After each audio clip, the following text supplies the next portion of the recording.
क्या पूरे विश्व में व्यापार युद्ध की शुरुआत हो गई है?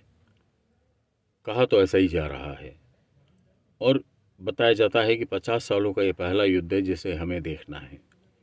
अमेरिकी राष्ट्रपति डोनाल्ड ट्रंप द्वारा चीन मैक्सिको कनाडा पर लगाए गए टैरिफ के कारण अब पूरी दुनिया में 50 सालों से इतिहास में पहला व्यापार युद्ध शुरू हो गया है।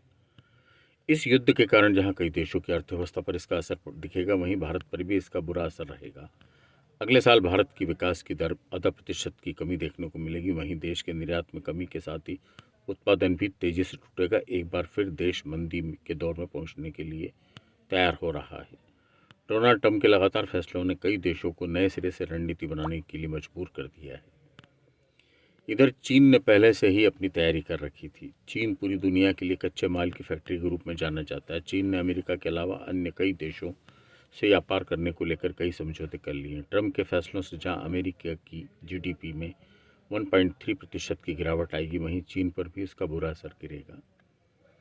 ट्रंप के फैसलों के चलते ही शेयर बाजार में कई कंपनियां औंधे मुंह खड़ी हो गई। एफएमसीजी कंपनियां, यानी तेल, शैम्पू, बिस्किट, साबुन सहित कई छोटे उत्पाद बनाने वाली कंपनियां परेशानी में आ गई हैं। दूसरी तरफ इन कंपनियों को 18 लाख करोड़ रुपए के नुकसान भी झेलना पड़ रहे हैं। देश की 222 कंपनियों के शेयर 95% तक टूट गए हैं। इसी के साथ भारत की अर्थव्यवस्था ढलान की ओर जाना शुरू हो गई, यानी मंदी का अब वह दौर देखने को मिलने वाला है।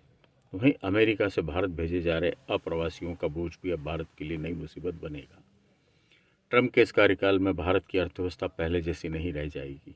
2025 की विकास दर एक बार फिर से 5% के आसपास पहुंचने के आसार दिख रहे हैं। इसी के चलते पूरे विश्व व्यापार युद्ध के चलते इसमें 3.4% की गिरावट देखने को मिलेगी। अभी भारत पर टैरिफ नहीं लगाया। यदि भारत पर अप्रैल महीने के पहले ट्रंप ने टैरिफ यानी भारत से अमेरिका भेजे जाने वाले सामान पर अतिरिक्त आयात शुल्क लगा दिया, तो आने वाले समय में भारत के कई उद्योगों को भारी नुकसान उठाना पड़ेगा। उल्लेखनीय है कि डोनाल्ड ट्रंप भारत को टैरिफ का बादशाह बता चुके हैं।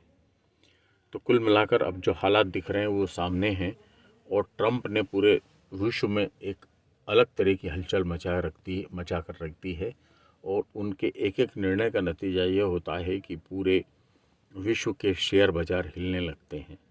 पिछले दिनों ऐसा ही हुआ। उनकी घोषणाओं के बाद भारत में सबसे बड़ी गिरावट दर्ज की गई शेयर बाजार के अंदर, जो पिछले 28 सालों की सबसे बड़ी गिरावट थी। और अब लगातार लोगों का ध्यान इसी पर आकर्षित हो रहा है कि अब होने क्या वाला है। बताया जाता है कि 1996 के बाद पहला मौका था जब निफ्टी में इतनी ज़्यादा गिरावट आई है और निवेशकों के 91.13 लाख करोड़ रुपए डूब गए हैं। निफ्टी में लगातार गिरावट ने हर इन्वेस्टर को चौंका कर रख दिया है और वो भारी परेशानी में आ गया है।